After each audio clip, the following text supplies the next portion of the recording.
夜になると寂しくて眠れないっていう25歳女性事務職の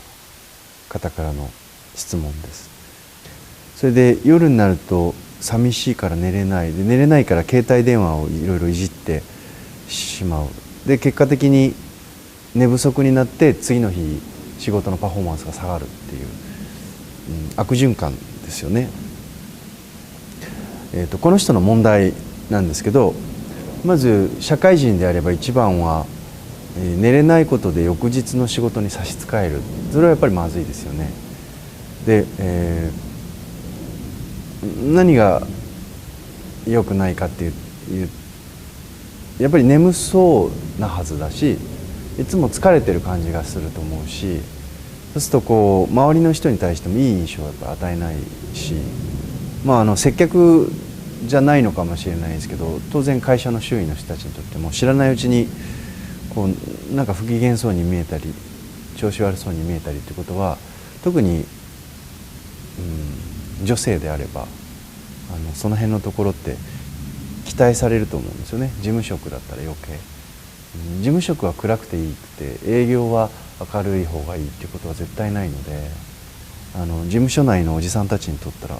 事務の女の子が明るいっていうのはすごい大事な要素なので、もったいないというかね、本当はそういう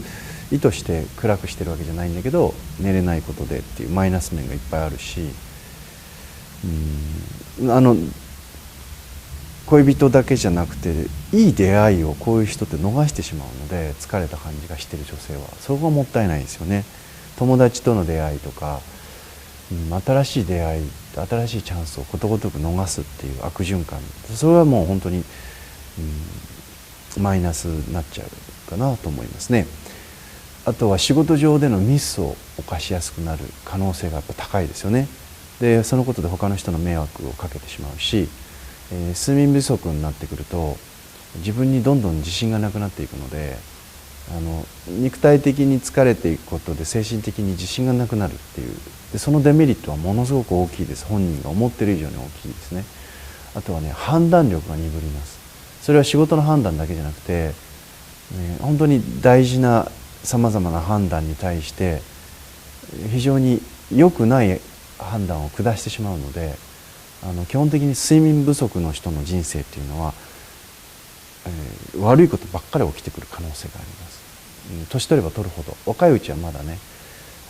いろんなものに支えられてっていうのはあるんですけど、いい方向に行く、いいというかなんとか保ってるという部分はあるんですけど、睡眠不足はとにかく大敵なので、健康の面だけじゃなくて精神面、それから、自分の運っていうのかな、人生の運気に対して非常にマイナスなので、やっぱりなんとか寝たいですよね。なので寝れないっていうことが一つの問題、この人にとってね。あと、次に問題なのはやっぱり寂しい病です。で、寂しい、夜になると寂しくなるって、これなんだか分かりません。僕も心理学者じゃないので、心理的にはなんかいろいろと小さい時のとかね、トラウマとかなんか先生は、偉い先生は言うのかもしれないですけど、そんな恐れた話じゃなくて、みんな多分寂しいと思うんですね。ほとんどの人たちは寂しいんじゃないですかね。そんなことないです。寂しいですよね。で、僕は寂しがり屋の本当代名詞みたいな感じで、夜になると寂しくて寂しくて寝れないっていう、その気持ちは非常によくわかります。だけどこの寂しい病っていうのはやっぱりこう大人になってきたら、やっぱりこう孤独に耐える練習っていうのはしなきゃいけないですね。でそれは人生年取れば取るほど寂しさっていうのは今の比じゃなくなってくると思うので、今から寂しいって言ってると多分年取ってもっと寂しくなるんですね。ですからやっぱりこう孤独っていうものと付き合う練習はその寂しさを自覚した段階からしていった方がいいかなっていうですね、問題だと思います。これは問題になってくると思います、今以上に。それからそう、寂しいっていうことが若いうちは彼氏がいたりして慰めてくれるとか、そういうことで解決するかもしれないですけど、寂しさっていうのは一つの喉の渇きと同じ上なんですよね。だからね、寂しい病にかかっていくともうどんどん寂しくなるんです。で、寂しいから何かその寂しさを紛らわすための刺激とか、刺激を求めるんですね。で、その寂しいから刺激を求める。でもその刺激に慣れてくるとさらにもっと強い刺激を求めるっていうふうにして、どんどん寂しさを紛らわすために強い刺激を求めていく。それはお酒であったり、恋人が一人で飽き足らないとか、いろんな形でエスカレートしていってしまうことがあるんですね。で、それはそれを満たすために働きかければかけるほどもっと強い枯渇状態、上になって帰ってくるんです。寂しさがもっと強烈になるんですね。ですから寂しい、今現代の人たちは本当に寂しい病の人って多いと思うんですけど、孤独に耐える練習、孤独をもっと上行くと楽しむっていう言い方、僕も楽しいっていう言い方あんまりしっくりこないんですけどね、なんて言ったらいいんだろう、その孤独と付き合うっていうのかな、そういうとにかく練習をしていかないと結構これ大きい問題になってきますね。で、現代の人たちは非常にそういう寂しい病っていうのが多くなっていると思います。で、もう一個問題点は携帯電話ですね。で、とにかく携帯電話っていうことを自分の悲しみの代償に悲しみの慰めにしたり、寂しさの慰めにしたり、モチベーションアップにしたり、そういう携帯に限らずパソコンもそうですけど、これは本当に大問題だと思いますね。iPhone の発明が史上最悪の発明に将来変わるだろうと僕は思ってるぐらい、スマホもそうですしパソコンもそうですし、非常に便利で人間の生活を大きく変えたって言われるぐらい革新的な出来事なんですけれども、これがいい方向に対しての革新性じゃなくて、悪い方向に対しての人間の最も弱い部分をさらに弱くするっていう、そういったマイナスの可能性を秘めてるっていうところが非常に、問題だなと思ってます。この方の問題って寝れないということが一つですね。次の日の仕事に差し支える、それから、寂しい病、それから携帯電話に対しての依存っていうものが強まっちゃう。その3つがいろいろありますけれども、その3つが特に質問を聞いてて気になったところです。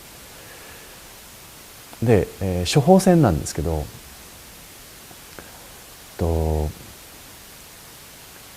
一番提案して差し上げたいことは、とにかくね、新しいことにチャレンジしてほしいです。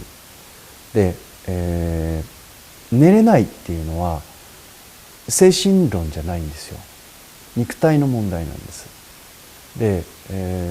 どんなに大変な仕事でもある一定の期間続けていると慣れるので、慣れてくると合理化が始まるんです。で、合理化するということは上手になるっていうこと、より少ない労力で少ないエネルギーで効率的に仕事ができるっていうことなんです。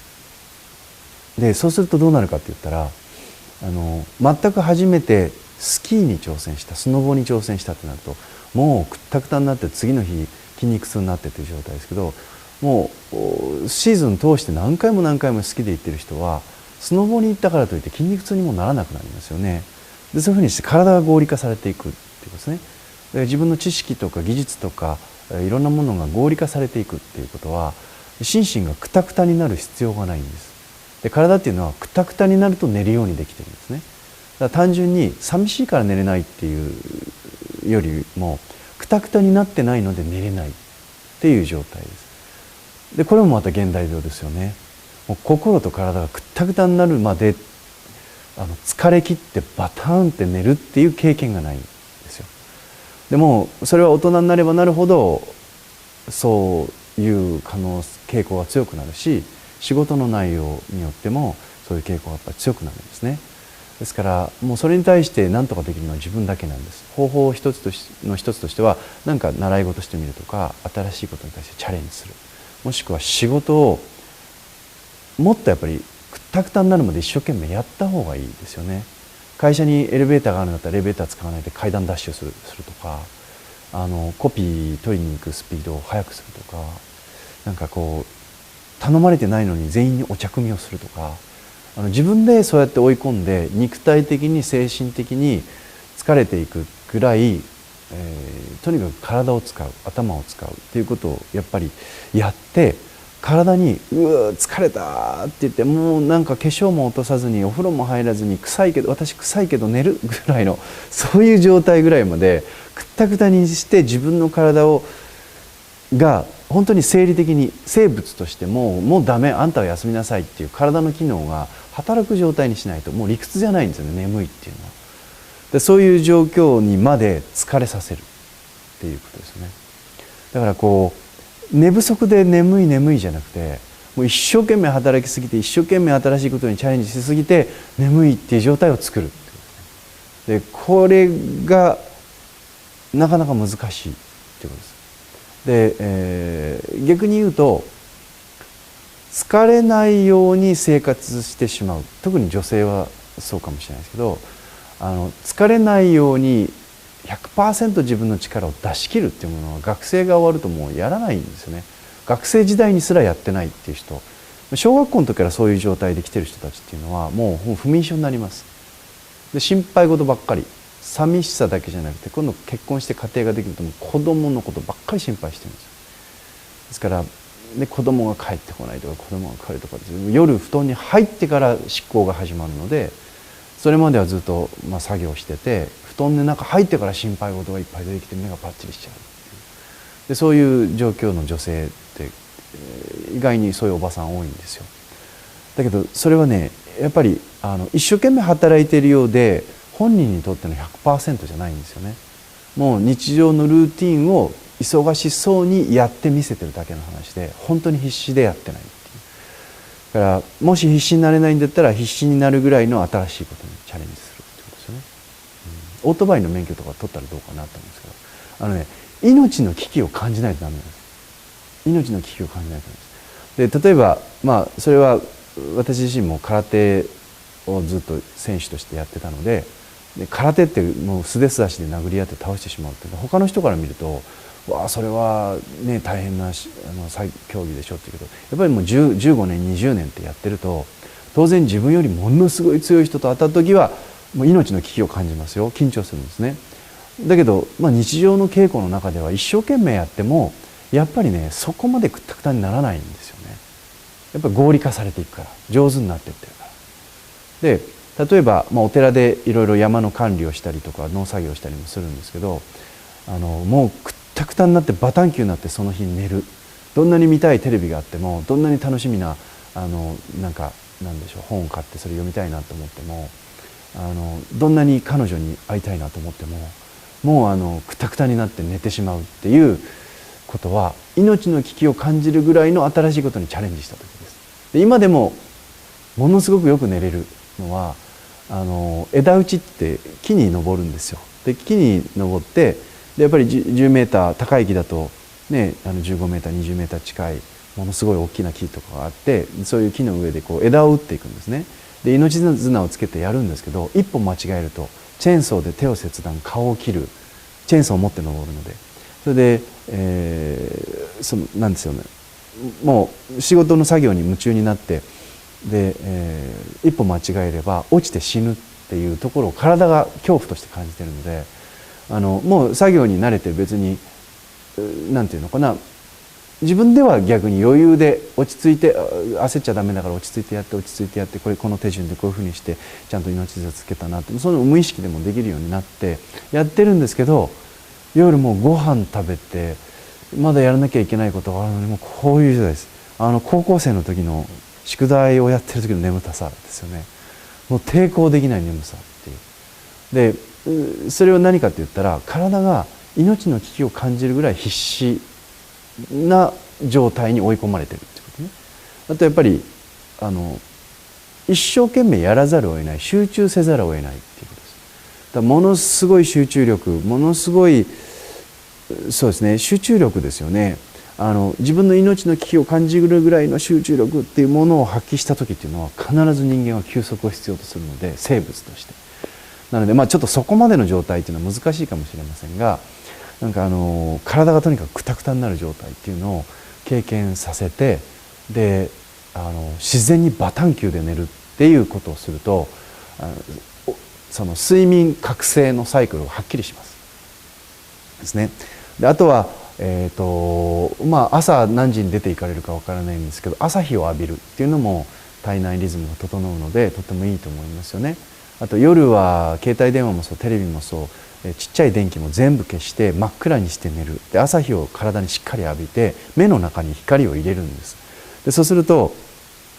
体の中の体内リズムが整って、体内時計が整って、とにかく寝るっていうこと、それから起きるっていうことがはっきりしてくるんです。で現代の人の問題は寝るっていうことと起きるっていうことがはっきりしてないんですよ。寝る時も中途半端な状態で寝ていくし、起きる時も何個起きてるか寝てるか分かんない状態で電車に乗ってるっていう。この子供たちのようにガーって遊んでてバタン球で寝て、朝になったらまたガーって走り回っててっていうようなオンオフがはっきりしてないんですね。だからその精神的に寂しいから寝れないっていうのもあると思うんですけど、それ以上に体がクタクタになってないので寝れない。でそこに寂しさが襲ってくるっていう状態がおそらくこの方の状態じゃないかなと思います。なので、まずね寝ること、寂しさをどうしたらいいでしょうか。そのおかげで寝れない、そのおかげで仕事がうまくいかないってなんか問題が連続しているようですけど、まずはどうしたら寝れるかっていうことにフォーカスした方がいいです。体のためにも精神的なことのためにもね。なのでとにかくね、寂しさが襲ってくる余地がないぐらいクタクタに疲れる何かを、何でもいいんですけどやってみるといいかなと思いますね。自分が余裕でできないことにチャレンジするってことです。アイスホッケーとかでも何がいいかな。周りの人がやってないことがいいですね。教えてもらえないぐらいね。だからすごい怖い厳しい先生がいる習い事をやるとか、なんかバンジージャンプとかね、なかなか分かんないですけど、トランポリンとかもいいかもしれない。でもそんなことにチャレンジしてみてるといいかなと思いますね。で、とにかく体をクタクタにする、脳も心も体も全部クタクタになるっていう経験をさせて、バタン球っていうことを経験させてあげるといいと思いますね。寝れるようになると思います。それから、寂しさの克服、これは本当に課題なんですけど、携帯電話は本当に便利な道具で、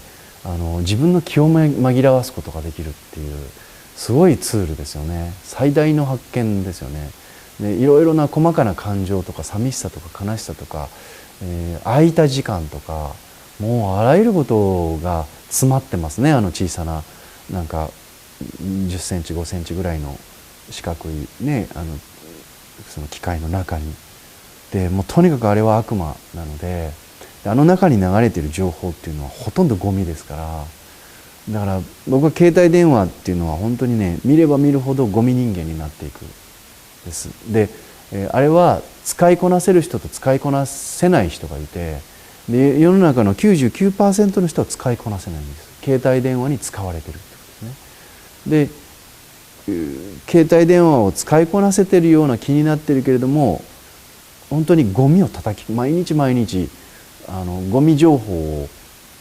自分の中に取り入れてるっていう、そういう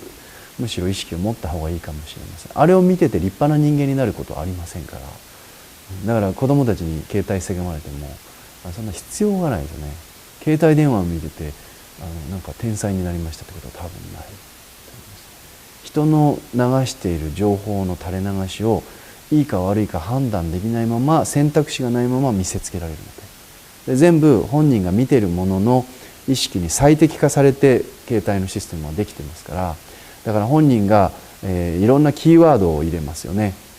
キーワードを入れますよね。でちょっとこれは余談になりますが、携帯電話のマイナス面で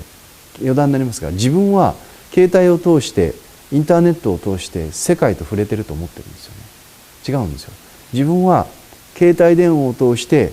自分の狭い世界に触れてるっていうのが実はインターネットの正体なんです。なぜかと言ったらイ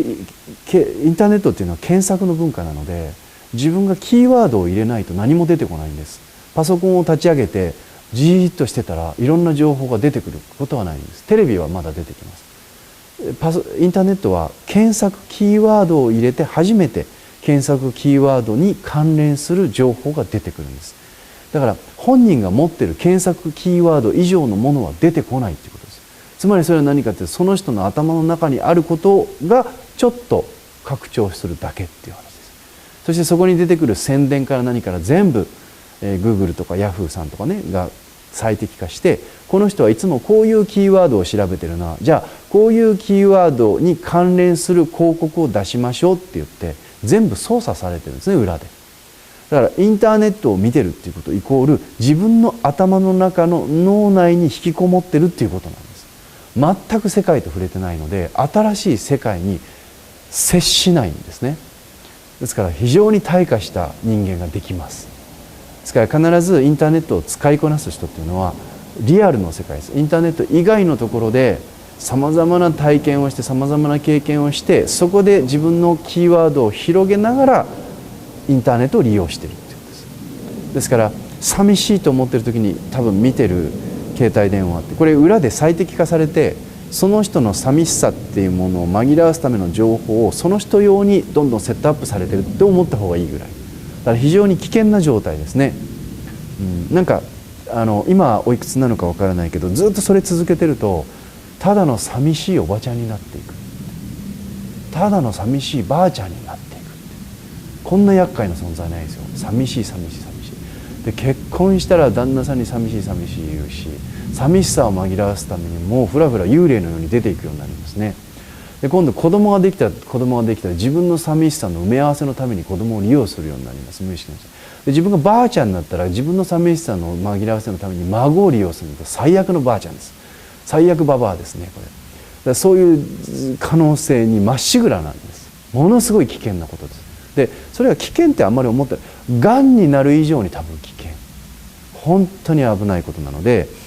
それぐらい自覚を持った方がいいです。で、ちょっと覚えてほしいんですけど、日本が世界に対して誇れるものって IT 技術とか漫画とかなんかいろいろありますけど、でもね、じゃあ日本に対して観光客が来るってなった時に、いろいろ世界をリードしていくような最先端技術、これも海外にどんどん取られていってますよね。でそれ以上に、例えば外国人の旅行者が日本に来た時にどこに行くって言ったら京都奈良じゃないですか、ね、なぜかって言ったら日本の独自の文化っていうものがあるからなんです。でこの日本の独自の文化っていうのがその世界の国と比べた時に経済力とかなんていうか国の大きさとか資源の大きさとか人口の多さとか、そういうことと全く異次元で国の魅力になるんですね。その国の魅力で、じゃあこの日本国の国の文化的な魅力、その人の魅力っていうものがいつできてるかって言ったら、ほとんど江戸時代なんです。で江戸時代っていうのは鎖国をしてた時代ですね。でその鎖国の前の時代にオランダとかいろんな中国とかいろんな文化が入ってきて、それが鎖国をしたことによって日本独自の変容を遂げて日本の文化っていうものができてるんです。それがまた開国した時に日本の魅力として世界から評価される。これ人間も全く一緒で、私たちがいろんな人たちに触れていろんなところに行っていろんな経験をするんですけど、そうやって自分が得てきた経験を自分の中で鎖国をして独自に練り上げた人っていうのが魅力的な人になるんです。でこの鎖国っていうものはいつ一人の時なんですよ。彼氏とイチャイチャしてたら鎖国はできませんし、家族と喧嘩してたら鎖国はできないんです。友達となんかディズニーランド遊びに行ってたら鎖国はできないんです。あくまで一人の寂しい悲しい辛い時期にいろいろと自分で自分の中でぐるぐるぐるぐるするっていう、それの中で今までの自分の経験とか今までの自分の中であんまりにも寂しいから何か面白いこと考えようとか、あんまりにも寂しいからそう紛らわすために携帯電話じゃなくて自分の中でその寂しさを紛らわしたり面白いことを見つけようっていう発想にならなきゃいけないんですね。でそれができた人が本当に魅力的な人になります。だから、今は彼氏がもしいるとしたら、寂しいから彼氏のところ行けば紛れるわ、友達と一緒に遊んでる紛れるわって言うんですけど、寂しいから彼といるっていう関係になっちゃうんですね。彼にとって彼女が魅力的だからいるっていう関係にならなくなるわけです。でこれね、結婚した途端に飽きられます。つまんない女ですよ。寂しい寂しいとか言って、出張行くとこ行ったら寂しいのとか言って、もう邪魔でしかないですからね。もう本当うざがられます。だからそういう人になってほしくないですね。だから寂しい時っていうのはチャンスなので、分かりますよ。私も寂しいっていうのは分かるんですけど、もう寂しい時にはなんか英語の勉強してみたり、なんか自分が新しいことチャレンジしてみたり、とにかく夢中になれることっていうのをどっかで今の段階で見つけないといけないですね。今まだ、25歳ね、25歳ぐらいなのでまだ若いし、もうどんどん物覚え悪くなってきますからね。30になっておしまいじゃないですけど、どんどん記憶力落ちてきますからね。だから今のうちに吸収できること、勉強したいこと、そういったことを自分の中で掘り下げていくっていうことですね。だから寂しさを紛らわせる対象を外に求めないでほしい。若いんだから。だからね、若さっていうのも寂しさにつながってくると思いますけど、今は本当チャンスですね。一番いい時期です。25歳って言ったら本当にこう女性としてもね魅力が出てくる時だし、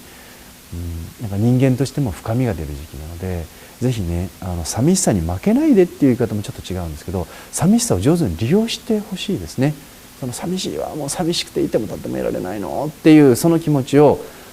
何か自分を掘り下げて自分の魅力を作るためにそのエネルギーを向けていただけた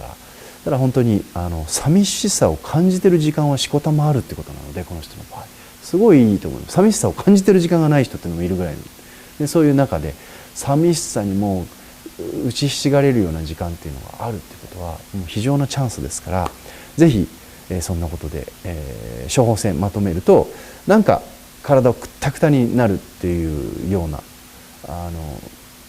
必死でやらないとついていけないっていうようなことにチャレンジしてほしいなと思います。新しいこと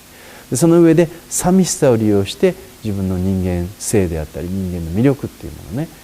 もっと深めていく鎖国をしてほしいなと、あえて。でもちろん彼氏と会ったり友達と遊んだりっていう時間も大事にする。でその寂しい、うわ寂しいわっていう時間を大事にしてほしいってですね。だから寂しさを自分の楽しみに変えられるようになったら、この人多分もっと3倍ぐらい魅力になると思うんですね。で結果的にもういろんな人から声かけられちゃうから寂しくないっていうことになってくる可能性が大です。ぜひ、寂しさを楽しみに変えていただけるといいかなと思います。